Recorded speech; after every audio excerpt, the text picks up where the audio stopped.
19 বছৰ অনূৰ্ধ্ব বিশ্বকাপ জয় কৰাৰ পাছত BCCIয়ে ঘোষণা কৰে বৃহৎ পুৰস্কাৰ। লগতে মোদীয়েও জনায় অভিনন্দন। তো ইণ্ডিয়া টিমে কি পুৰস্কাৰ লাভ কৰিলে, মোদীয়ে কি ক'লে, সকলো বিস্তাৰিতভাৱে আলোচনা কৰিম।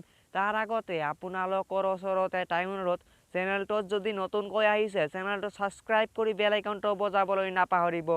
তেন্তে বলক ভিডিঅ'টো আৰম্ভ কৰোঁ। প্ৰধানমন্ত্ৰীয়ে লিখিছে, ICC অনূৰ্ধ্ব 19 বছৰ বিশ্বকাপ ভাৰতীয় দলক বিশেষ জয়ৰ বাবে অভিনন্দন। 19 বছৰ অনূৰ্ধ্ব T20 বিশ্বকাপত চেম্পিয়ন মহিলা দলৰ বাবে BCCIয়ে এক বৃহৎ পুৰস্কাৰ ঘোষণা কৰিছে। ভাৰতীয় বোৰ্ড সমগ্ৰ দল আৰু সহায়ক কৰ্মচাৰীক 5 কোটি টকা প্ৰদান কৰিবলৈ ওলাইছে।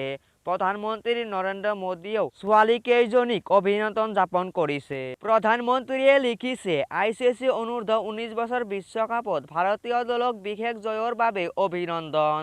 তেওঁ মহান ক্ৰিকেট খেলিছিল আৰু তেওঁৰ এই সফলতাই আগন্তুক বহু ক্ৰিকেটাৰক অনুপ্ৰাণিত কৰিব। দললৈ তেওঁৰ ভৱিষ্যতৰ বাবে শুভেচ্ছা জ্ঞাপন কৰিলো। চূড়ান্ত খেলখনত ভাৰতীয় দলটোক জয়ী হ'বলৈ 69 ৰানৰ প্ৰয়োজন হৈছিল, যিটো তেওঁলোকৰ 34টা বল বাকী থকা অৱস্থাত সহজেই জয় লাভ কৰিছে। 24 ৰানেৰে অপৰাজিত হৈ আছে চেমা তিৱাৰী। তাত জিখায়ো 24 ৰানৰ ইনিংছ খেলিছিল। অধিনায়ক শেফালী বৰ্মাই কথা কওঁতে তেওঁ 15 ৰানৰ বৰঙণি আগবঢ়াইছে। তো এই আছিল ভিডিঅ'খনত। কেনে লাগিলে কমেণ্ট কৰি জনাব। ভাল লাগিলে লাইক কৰিব আৰু চেনেলটো ছাবস্ক্ৰাইব কৰি বেল আইকনটো বজাবলৈ নাপাহৰিব।